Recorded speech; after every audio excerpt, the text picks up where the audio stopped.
Hello दोस्तों, तो स्वागत है हमारे रियल एजुकेशन चैनल पर।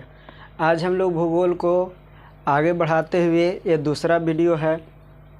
पहला वीडियो अपलोड कर दिए हैं, प्राकृतिक संसाधन के जो पहला वीडियो है उसको हम अब इस चैनल पर अपलोड कर दिए हैं। तो आप सबसे पहले आप उसको देख लीजिए, उसके बाद इसको देखिएगा तो ज़्यादा समझ में आएगा। तो चलिए हम लोग जो है, ये चैप्टर नाम है कि प्राकृतिक संसाधन। उसके बाद क्लास 10th की जियोग्राफी जो है चैप्टर 1 के अंतर्गत ही एक क और ख ग ऐसे करके जो है कुछ चैप्टर के रूप में दर्शाया गया है, जिसमें क प्राकृतिक संसाधन के बारे में पढ़ना है। तो मिट्टी के बारे में हम लोग जान चुके थे पहला वीडियो में, और इस वीडियो में हम लोग देखने वाले हैं जलोढ़ मृदा। यानी जलोढ़ मृदा हम लोग किसको कहते हैं, मृदा हम लोग देख लिए थे कि कितने प्रकार के होते हैं, और आज इस वीडियो में हम लोग देखेंगे वो सारे मिट्टी के बारे में जानेंगे। तो देखिए, सबसे पहले आता है जलोढ़ मृदा, उसके बाद आता है काली मृदा, लाल एवं पीली मृदा, लैटेराइट मृदा, मरुस्थलीय मृदा। इस तरह से जो है वो 6 गो मृदा को बंटवारा किया गया है। फिर उसके बाद पहला जो है जलोढ़ मृदा है वो किसको कहते हैं। सबसे पहले आप लोग जो पढ़िएगा तो यहाँ पे अगर साफ साफ अगर मान के चलिए कि एजा पे जो है वो नहीं नज़र आ रहा है, नहीं समझ में आ रहा है, लेकिन हम बोलेंगे तो तब समझ में आएगा। तो आपके पास बुक है, वो बुक को खोल कर रखिएगा और जैसे जैसे बोलेंगे इतना तो समझ में आ जाना चाहिए कि क्या चीज़ लिखा गया है। तो उसको जो है एक हाइलाइटर जिसको कहते हैं, तो हाइलाइटर से अपना जो है वो लाइन बाय लाइन करते रहिएगा, यानी जो हाईलाइट करते रहिएगा। और फिर जैसे वीडियो ख़त्म होता है तो उसको अपने कॉपी पर नोट कर लीजिएगा और याद कर लीजिएगा, तो ज़्यादा फ़ायदा होगा, आपको ज़्यादा याद भी होगा। तो देखिए, हम लोग सबसे पहले जानते हैं जलोढ़ मृदा के बारे में कि नदियों द्वारा, ठीक है, नदियों द्वारा बहाकर लाए गए मृदा को जलोढ़ मृदा कहते हैं। क्या कहते हैं? जो नदी के द्वारा जो बहा कर लाया गया मिट्टी है, नदियों के द्वारा बहा कर लाई गई मिट्टी को क्या कहते हैं? जलोढ़ मृदा कहते हैं। इस जलोढ़ मिट्टी के अगर गठन करें तो यानी इसका जो बनावट का है तो बालू होता है, इसमें शिल्प होता है, मृत्तिका होता है, इसमें विशेष यानी विविध अनुपात में रहते हैं। क्या होते हैं? तो बालू होता है, शिल्प होता है, मृत्तिका होता है, ये सारी चीज़ जो है जलोढ़ मृदा में उपस्थिति रहता है, यानी इसी से यह बना होता है। और इसके बाद है जलोढ़ मिट्टी का रंग जो होता है धुंधला, धुंधला से होकर लालिमा के लिए भूरे रंग का होता है। इसका अगर कलर के बात करें तो कलर ये जो होता है धुंधला भी हो सकता है, लालिमा भी होता है और भूरे रंग का भी होता है। यानी तीनों रूप में ये क्या मिलता है? जलोढ़ मिट्टी का रंग मिलता है। सबसे पहले बताएं कि जलोढ़ नदियों द्वारा बहा कर लाए गए मिट्टी को जलोढ़ मिट्टी कहते हैं। जलोढ़ मिट्टी का गठन बालू, शिल्प, मृत्तिका विविध अनुपात में से होते हैं। जलोढ़ मिट्टी का रंग जो होता है धुंधला, लालिमा और भूरे रंग का हो सकता है, यानी तीनों रूप में मिल सकता है। तो इतना आप लोग जो है हाईलाइट कीजिएगा या तो फिर अपने कॉपी में नोट कीजिएगा। अब उसके बाद है आगे कहता है कि इसका अगर निर्माण जो है तो उत्तरी भारत का मैदान में निर्मित है। इसकी निर्मित कहाँ पे है? तो उत्तरी भारत में ये निर्मित है। जो हिमालय के 3 महत्वपूर्ण नदियाँ प्रणाली है, प्रणालियों जो है सिंधु, गंगा और ब्रह्मपुत्र द्वारा लाए गए जलोढ़ को के निक्षेप से बने हैं। ये कहेगा कि किसके निक्षेप से बने हैं? तो 3 गो नदियाँ, हिमालय की 3 महत्वपूर्ण नदियाँ कौन कौन, तो सिंधु हो गया, गंगा हो गया और ब्रह्मपुत्र हो गया। तो यही तीन को निक्षेप छः क्या बने हैं, जलोढ़ मिट्टी बना है। तो या इतना है, इतना आप लोग जो है इतना आप लोग नोट डाउन कीजिएगा, या तो फिर याद करने के प्रयास कीजिएगा, हमारे साथ जो है बोलने का प्रयास कीजिएगा। इसका अगर विस्तार कहे तो ये कहाँ तक प्रसार है इसका, राजस्थान में मिलता है यह मिट्टी, गुजरात में भी मिलता है, यानी राजस्थान और गुजरात में भी सकरी पट्टी के रूप में इस मृतिका के प्रसार है। क्या है, नेता का प्रसार है। पूर्वी तटीय मैदान में स्थित महानदी गोदावरी, कृष्ण और कावेरी नदियों द्वारा निर्मित जलोढ़ मिट्टी से जुड़ा है। सही जुड़ा है, कहेगा कि किससे जुड़ा है, कितने नदियाँ से जुड़ा है, तो निम्नलिखित नदियाँ से जुड़ा है।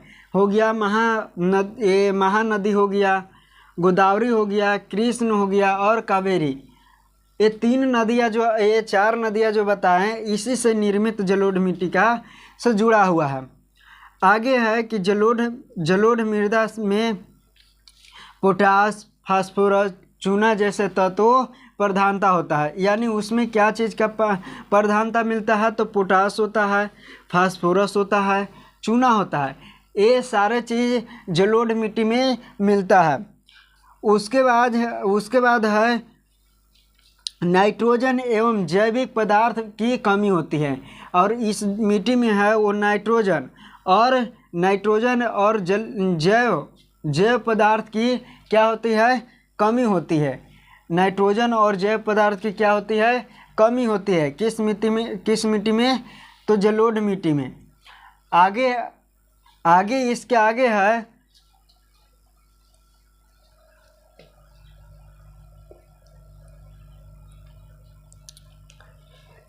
आगे है कि इसका प्रसार कितना क्षेत्रों पर है। फिर से हम लोग इसको देख लेते हैं, उसके बाद हम लोग आगे की बात जानेंगे। तो सबसे पहले है कि नदियां द्वारा बहा कर लाई गई मिट्टी को, या नदियों द्वारा बहा कर लाई गई मृदा को या मिट्टी को क्या कहते हैं, जलोढ़ मिट्टी कहते हैं। जलोढ़ मिट्टी का गठन बालू, शिल्प, मृतिका के विभिन्न अनुपात से होते हैं। जलोढ़ मिट्टी का रंग धुंधला से होकर लालिमा लिए भूरे रंग का होता है। उत्तर भारत का मैदान निर्मित जो हिमालय के तीन महत्वपूर्ण नदियां प्रणालियों सिंधु, गंगा और ब्रह्मपुत्र द्वारा लाए गए जलोढ़ के निक्षेप से निपेच से बने हैं। राजस्थान एवं गुजरात में भी सकरी पट्टी के रूप में इस मिट्टी का जो है नेता का प्रणाली है। उसके बाद है पूर्वी तटीय मैदान स्थित महानदी गोदावरी, कृष्ण और कावेरी नदियां द्वारा निर्मित जलोढ़ मिट्टी से जुड़ा हुआ है। जलोढ़ मृदा से पोटास, जो जलोढ़ मिट्टी में है उसमें पोटास रहता है, फास्फोरस और चूना के जैसे तत्वों को प्रधानता रहता है, और नाइट्रोजन और जैव का इसमें क्या रहता है, कमी रहता है। तो इतना सारे चीज़ हम लोग देख लिए। अब हम लोग चलते हैं इसी के, यानी जो है जलोढ़ मृदा के है वो आगे हम लोग बातें को बढ़ाते चल रहे हैं।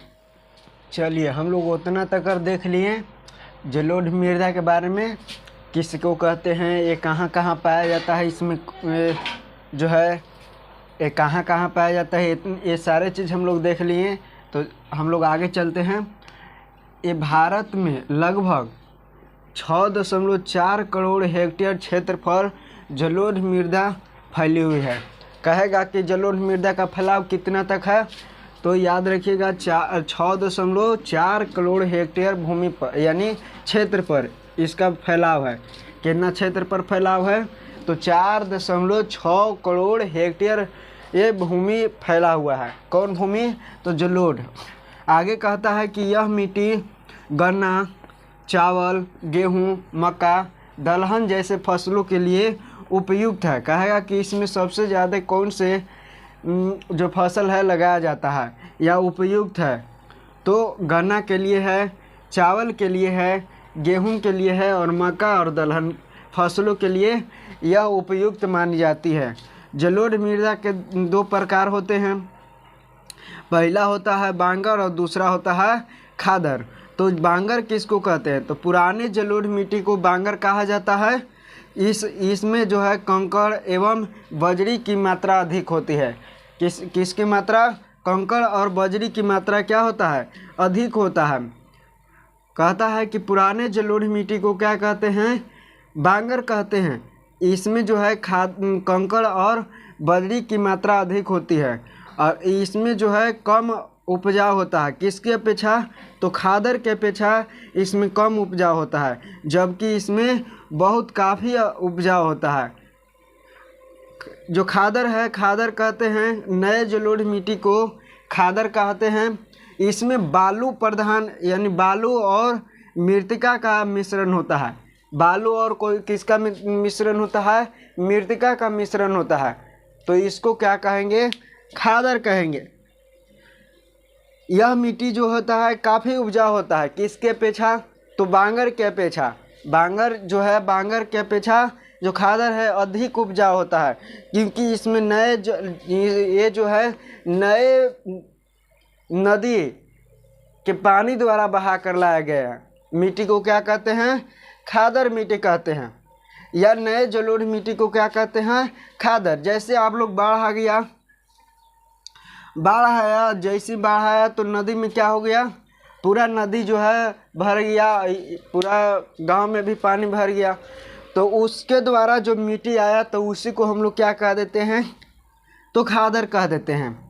खादर जो है उसी को खादर कह देते हैं, क्योंकि नई पानी जो आया बरसात के और नया जो जलोढ़ मिट्टी मिट्टी वहाँ पे जमा, तो उसी को हम लोग क्या कह देते हैं? खादर। और जो अभी वर्तमान में उपलब्ध है, जैसे पानी उनी नहीं पड़ रहा है, बाढ़ हो नहीं है, उस पर कई प्रकार के फसल भी उपजा दिए, तो ऐसे मिट्टी को हम लोग क्या कह देते हैं? बांगर कह देते हैं।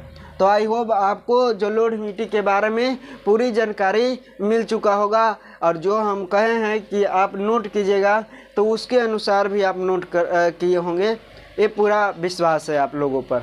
तो देखिए, अब हम लोग चलते हैं दूसरे मिट्टी काली मिट्टी पर। अब हम लोग चलते हैं और उसके बारे में हम लोग थोड़ा सा जानते हैं। तो चलिए हम लोग स्टार्ट करते हैं काली मिट्टी के बारे में। चलिए देखिए, अब आगे देखिए काली मिट्टी किसको कहते हैं। यानी काली मिट्टी को हम लोग रेगुर मिट्टी भी कहा जाता है। इसको काली मिट्टी को रेगुर मिट्टी के नाम से भी हम लोग जानते हैं।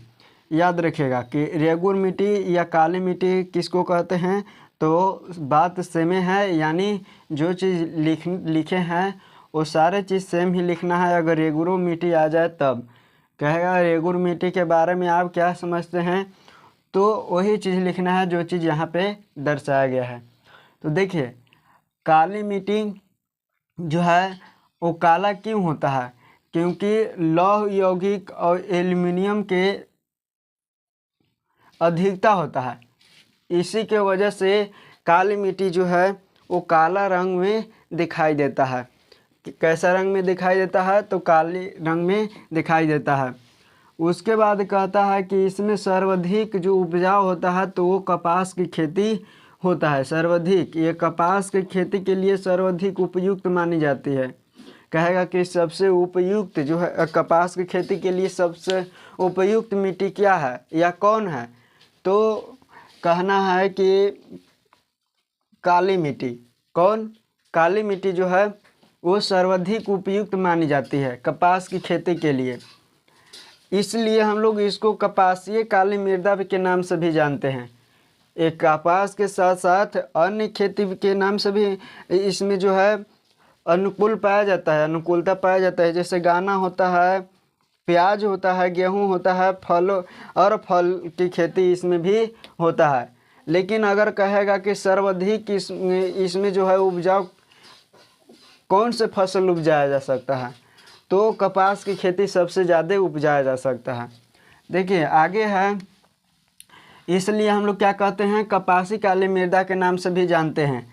और यह जो भूमि का फैलाव है वो 6.4 करोड़ हेक्टेयर भूमि पर ये क्षेत्र पर फैला हुआ है। जितना फैला था जलोढ़ मिट्टी उतना ही ये भी है, यानी काली मृदा का भी फैलाव उतना ही है, यानी 6.4 करोड़ हेक्टेयर क्षेत्र पर यह मिट्टी जो है वो फैली हुई है। आगे कहता है कि यह मिट्टी का विस्तार जो है महाराष्ट्र में मिलता है, गुजरात, कर्नाटक, आंध्र प्रदेश तथा तमिलनाडु राज्य में है। इसका विस्तार कहाँ कहाँ है, तो महाराष्ट्र में है। कहेगा कि काली मिट्टी सबसे ज़्यादा कहाँ पाया जाता है, तो महाराष्ट्र में पाया जाता है। उसके बाद गुजरात, कर्नाटक, आंध्र प्रदेश तथा तमिलनाडु में पाया जाता है। और कपास की खेती भी सबसे ज़्यादा यहाँ पे होता है, इसलिए आप लोग ध्यान रखिएगा। महाराष्ट्र में कपास की खेती भी सर्वाधिक होती है। इसे हम लोग क्या कहते हैं, रेगुर मिट्टी भी कहते हैं, जो कि हम बता दिए रेगुर मिट्टी भी कहते हैं। यह जो है यह मृदा कैल्शियम कार्बोनेट, मैग्नीशियम, पोटास एवं चूना जैसे पौष्टिक तत्वों से परिपूर्ण होते हैं, किंतु इसमें फास्फोरस की मात्रा कमी होती है। क्या होती है, कमी है, यानी फास्फोरस की मात्रा जो है वो काली मिट्टी में कम पाया जाता है, लेकिन इसमें कम होता है। इसके अलावा जो है गन्ना, कपास के अलावा अगर कहें तो इसमें गन्ना होता है, प्याज होता है, गेहूं होता है और अन्य फल जो फल फूल होता है उसको लिए अनुकूल माना जाता है, यानी इसको हम लोग उपजाएंगे तो उपज जा सकता है, यानी अनुकूल है इसके लिए। फिर से हम लोग देख लेते हैं, इतना जो चीज़ हम लोग पढ़े इसको फिर से हम लोग देख लेते हैं। एल्युमिनियम एवं लौह यौगिक के कारण यह मिट्टी का रंग क्या होता है, काला होता है। यह कपास की खेती के लिए सर्वाधिक उपयुक्त मानी जाती है, इसलिए इसे कपासीय काली मृदा के नाम से भी जाना जाता है। यह मिट्टी भारत में यह मिट्टी लगभग 6.4 करोड़ हेक्टेयर क्षेत्र पर फैली है।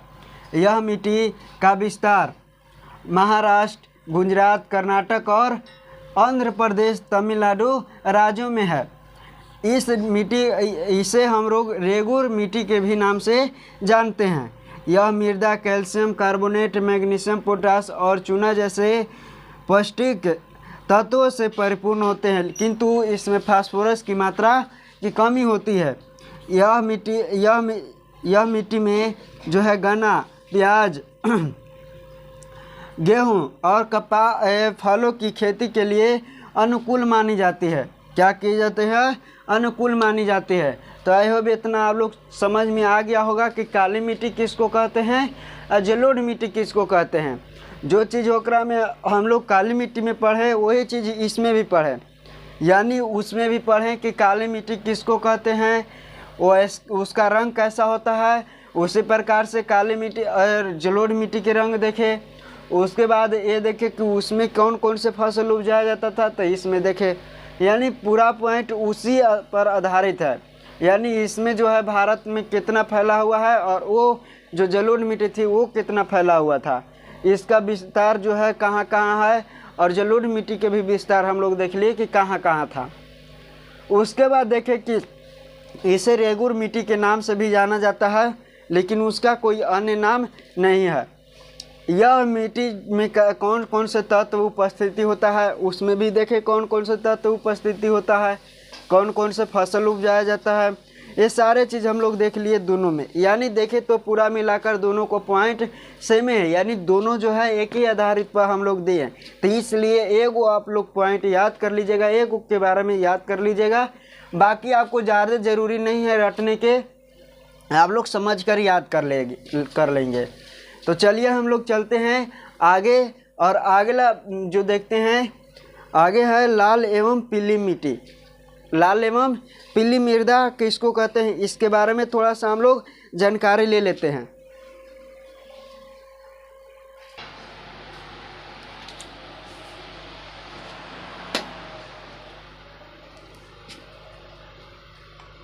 यह मिट्टी जो है यानी लाल एवं पीली मिट्टी, ठीक है, यहाँ पे हेडिंग में नहीं लिखें लाल एवं पीली मिट्टी, लेकिन आप लोग देख लीजिएगा, ठीक है। लाल एवं पीली मिट्टी, लाल एवं पीली मृदा, यह है तीसरा, लाल एवं पीली मृदा।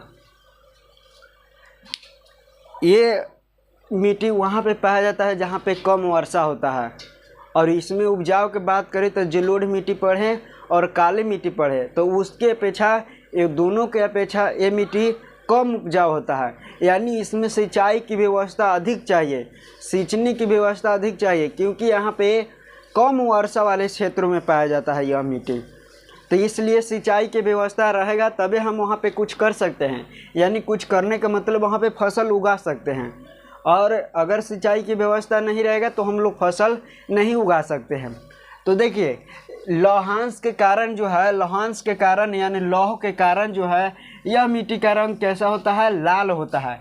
लौहांश के कारण कहेगा कि यह मिट्टी जो लाल एवं पीली मिट्टी है किसके कारण लाल होता है? तो लौहांश के कारण यह मिट्टी लाल होता है। मूल रूप से ग्रेनाइट, नीस जैसी रवेदार अग्नीय चट्टानों से विघटित एवं रूपांतरित होने से ही इसका निर्माण होता है, यानी बने हैं।